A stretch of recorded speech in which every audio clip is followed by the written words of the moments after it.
bar and all the windows fastened down. I spent the night in sleeplessness and rose at every sound, half in hopeless sorrow and half in fear the day would find the soldiers breaking through to drag us all away.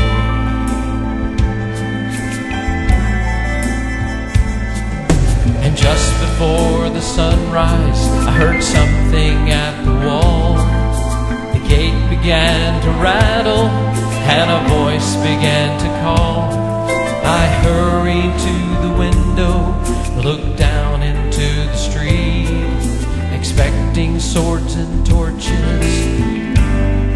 and the sound of soldiers' feet.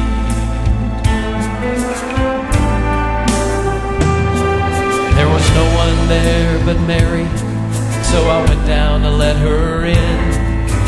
John stood there beside me as she told us where she'd been. She said they moved him in the night and none of us knows where. The stone's been rolled away and now his body isn't there. We both ran toward the garden, then John ran on ahead. We found the stone in the empty tomb, just the way that Mary said. But the winding sheet they wrapped him in was just an empty shell. And how or where they'd taken him was more than I could tell.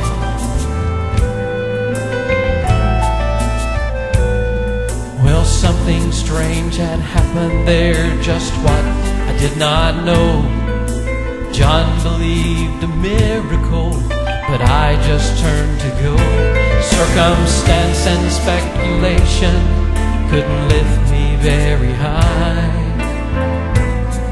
'cause I'd seen them crucify him, then I saw him die.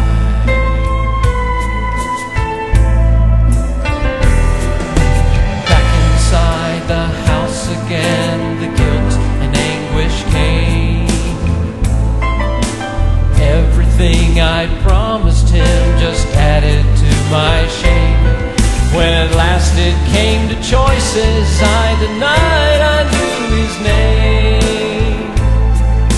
And even if he was alive, he wouldn't be the same.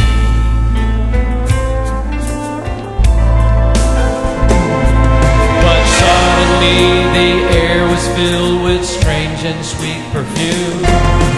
Light that came from everywhere drove shadows from the room. And Jesus stood before me with his arms held open high. And I fell down on my knees and just clung to him and cried. He raised me to my feet, and as I looked into his eyes, love was shining out from him like sunlight from the skies. Guilt and my confusion disappeared in sweet relief,